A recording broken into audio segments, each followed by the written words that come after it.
Stephen Miller just got publicly backstabbed by Donald Trump in a blazing hot Truth Social post that throws his entire deportation agenda under the bus. Now the MAGA machine is in meltdown mode. Protests are erupting nationwide, and even Republican governors are roasting Trump's own policies. But before we get to the betrayal, let's rewind, because this all started when lawmakers began sounding the alarm about Trump's creepy secret police tactics. I will be introducing a bill that will prevent Homeland Security officers from hiding or concealing their identities and wearing masks, because we don't live in a country, an authoritarian country, where we have secret police who are masked, who are intimidating, who are scaring people.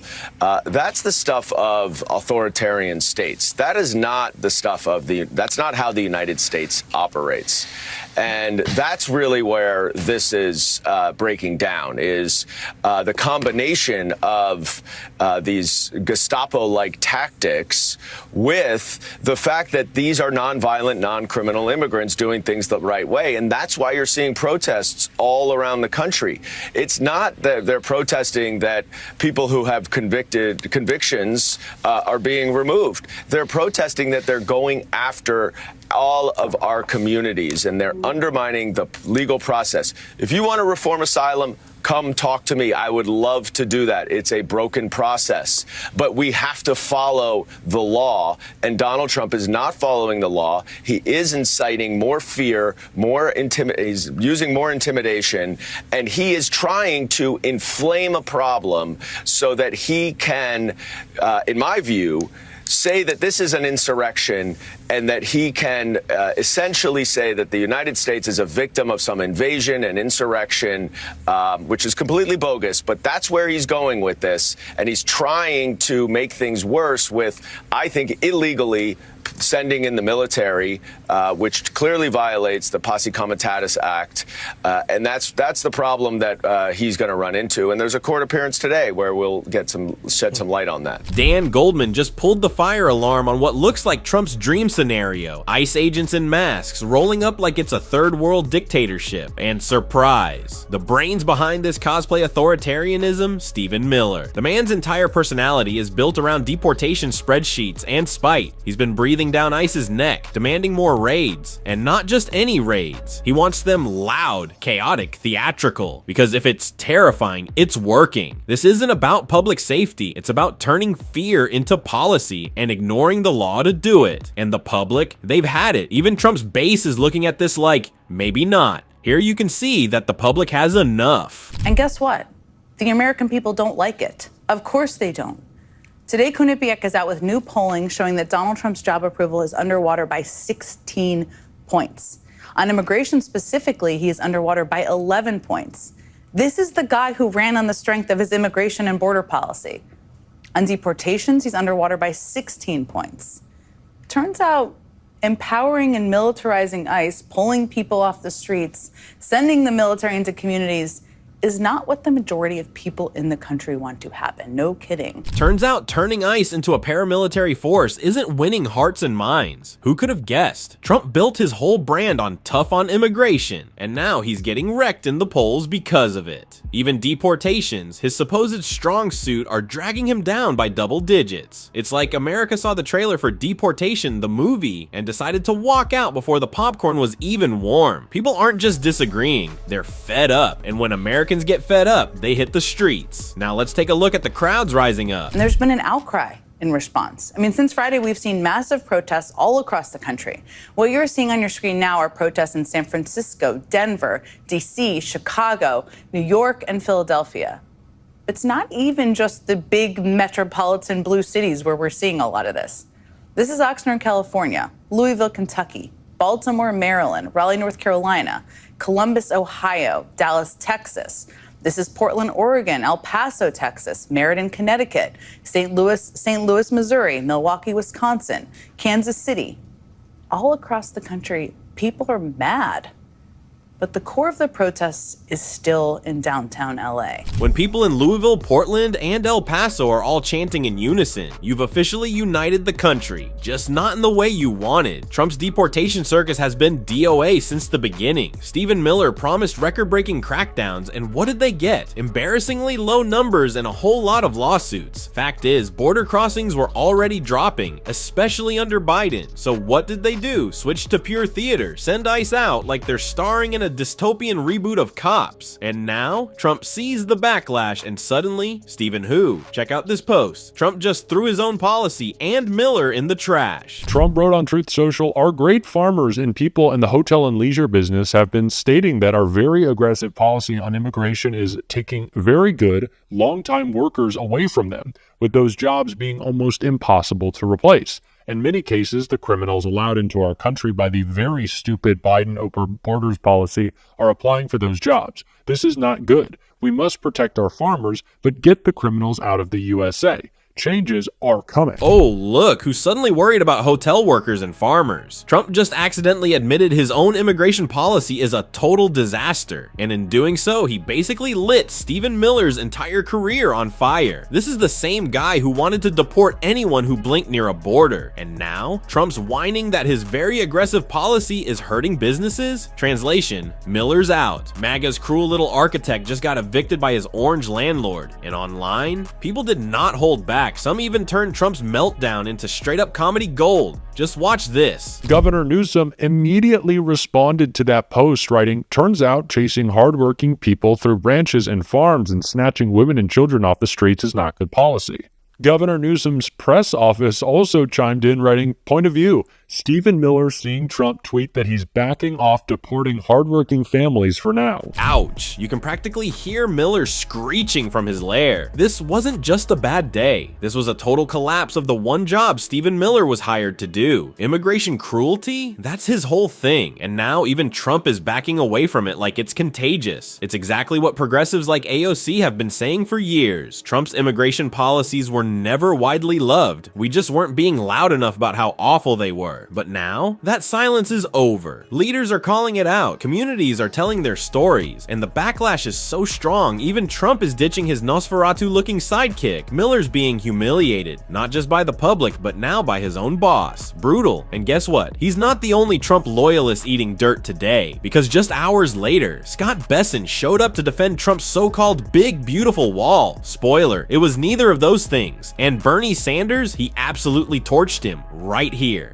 My understanding is the Trump administration has, I think, 13 billionaires in office right now, leading government agencies. Is that about right, do you think? I have no idea, Senator.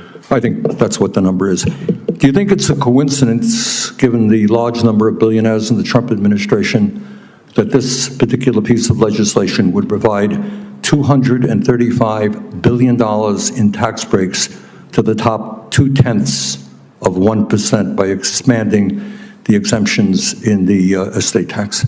Senator, I will tell you that when the 2017 Tax Cuts and Jobs Act passed, my tax rate went up. Well, I don't know your exact situation, but I can tell you. Tell me about how many people do you think are in the top 0.2%? Sorry?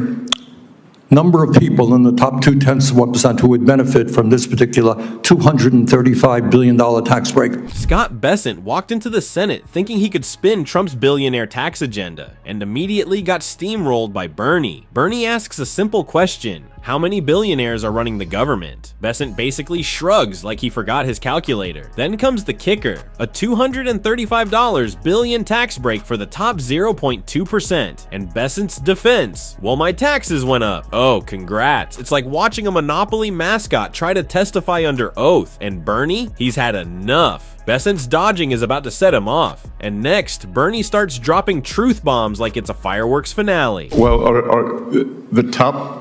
I know the top 10% is Right. now paying 7%. That's not the question. Of the total tax. My question is, why do you think at a time of unprecedented income and wealth inequality, when people like yourself economically have never ever had it so good, why do you think it's a good idea to cut Medicaid for low-income and working-class people by $700 billion to give $235 billion in tax breaks to the very, very, very richest people in this country, perhaps a few hundred families. Please justify that and tell me about that. Well, Senator, I don't know, but the Democrats had the trifecta, and there was no tax increase or wealth tax on billionaires. You choose. I'm not talking about a tax. You chose not to do that. Mr. Besson, I am not talking about a wealth tax. Explain. A few hundred of the wealthiest families in this country, $235 billion tax break. Explain to the American people why you think that's a great idea. I think that this will increase small businesses substantially. That most small businesses, they are... Has zero to do with, come on, you're smarter than that. This is the top 0.2%. This is not a mom and pop store. These are multi-billionaires, and the savings go to their kids after they pass away. This is nothing more than a gift to billionaires in this country. Well, sir, that's just not correct, because the top 10% paid a bigger share of taxes after TCJA. I'm talking about one provision in this. I don't want to argue with you about taxes in general. One provision, few hundred families, $235 billion in tax breaks. You can't justify that because morally it is totally unjustifiable. Let me ask you another question. Watching Scott Bessent try to justify a billionaire tax giveaway to Bernie Sanders is like watching a goldfish argue with a blender. Bernie asks a crystal clear question: why gut $700 billion from Medicaid just to hand $235 billion to the richest of the rich? And Bessent's response? Well, Democrats didn't pass a wealth tax either. Great deflection, buddy. Then he tries to spin it as help for small businesses, as if mom and pop shops are sitting on private jets. Bernie's not buying it, and trust me, he's not done yet, because this circus, oh, it's just getting warmed up. If you guys want to cut $1 trillion in Medicaid and the Affordable Care Act, the estimate from CBO, I believe, is that over 15 million people lose their health insurance. Yale University and the University of Pennsylvania estimated that when you throw that many low-income and working-class people off of health care, some 50,000 people a year will die. Tell me why you think it's a good idea to give tax breaks to billionaires and allow 50,000 low-income and working-class people to die unnecessarily? Senator, first of all, that's overstated by 5.1 million. That is not attributed to this bill. It is simply... It's a combination. That's true. No. You all had a scheduled expiration of Obamacare subsidies, and you did not extend that when you were in charge. 5.1 million.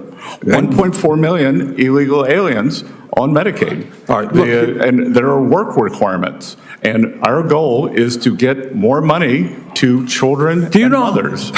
Really? Your goal is to get more money to children, and working people. Really? Come on.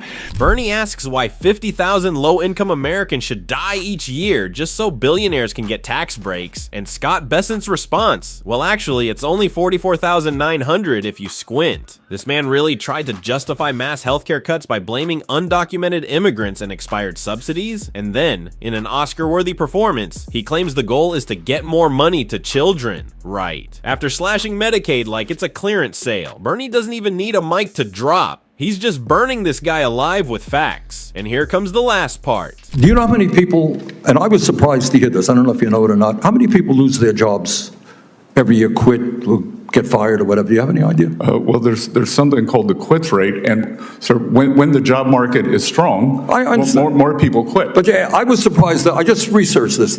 I don't know. Do you happen to know? I don't know the number. I was surprised. I mean, would it be shocking to you? It was to me. 20 million people leave their jobs a year. Doesn't shock you, right? It's a big labor force, right? Yep.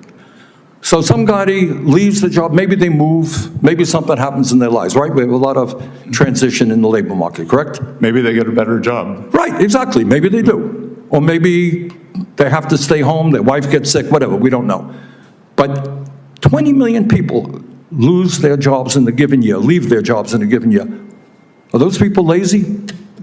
What happens when I leave my job and maybe I have to move to another state to take care of my ill mother?